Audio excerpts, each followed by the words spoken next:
વાત હવે પંચમહાલની કરવી છે કે જ્યાં ઘોઘંબાના રણજીતનગર ખાતે કેમિકલ ફેક્ટરીમાં ગેસ લીકેજ થયો હતો। રાજગઢ પોલીસ સહિત તંત્રની ટીમ ઘટના સ્થળે પહોંચી ગઈ હતી। ફેક્ટરીમાંથી તમામ કર્મચારીઓ સહિતના લોકોને બહાર કાઢવાની કામગીરી હાથ ધરાઈ। ગેસ લીકેજ થવાના કારણે અંદર પ્રવેશી શકવું પણ અશક્ય બન્યું છે।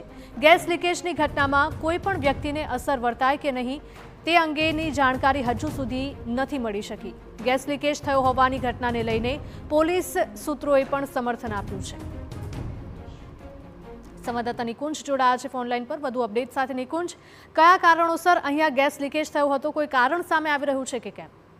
ચોક્કસથી પંચમહાલ જિલ્લાના ઘોઘંબા તાલુકાના રણજીતનગર ગામમાં જે ગુજરાત સોલો કેમિકલ નામની જે કંપની આવેલી છે તેની અંદર ગેસ લીકેજની ઘટના સામે આવી છે અને ગેસ લીકેજને લઈને કંપનીની અંદર હાલ તો પ્રવેશી શકાતું નથી તેવા સંજોગો ઉપસ્થિત થવા પામ્યા છે। પરંતુ જે લોકો કંપનીની અંદર ઓલરેડી જે કામ કરી રહ્યા હતા તેઓને તાત્કાલિક અસરથી કંપનીમાંથી બહાર કાઢવાની હાલ કામગીરી હાથ ધરવામાં આવી છે।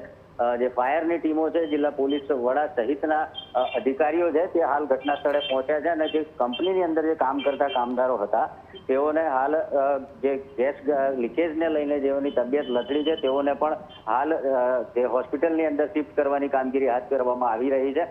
ગેસ કયા કારણોસર લીકેજ થયો તે હજુ સુધી જાણી શકાયું નથી। પ્રથમ તો જે લોકો અંદર કામદારો જે કામ કરતા હતા, કંપનીના કર્મચારીઓ જે કામ કરતા હતા તેઓને સુરક્ષિત સ્થળે ખસેડવાની અને જેઓ લોકોને આ ગેસ ગળતરની અસર થઈ છે તેવા લોકોને હોસ્પિટલ મોકલવા માટેની હાલ રેસ્ક્યુની જે કામગીરી છે તે હાલ હાથ ધરવામાં આવી છે। નિકુંજ, ગેસ ગળતરની અસર થઈ હોય તેવા કેટલા કામદારો ત્યાં છે? આ ચોક્કસથી અત્યારે 2 જેટલા કામદારોને આ ગેસ લીકેજની ઘટનાની અંદર તેઓની તબિયત બગડતા તેમને હાલ નજીકના જે રેફરલ હોસ્પિટલ છે ત્યાં ખસેડવામાં આવ્યા છે અને હાલ તેઓની સારવાર ચાલી રહી છે। બિલકુલ નિકુંજ, માહિતી બદલ આપનો આભાર। તો એક ફેક્ટરીમાં અચાનક ગેસ લીકેજ થયો હતો અને 2 કામદારોને તેની અસર પણ થઈ છે, જેઓ હાલ હોસ્પિટલમાં સારવાર હેઠળ છે।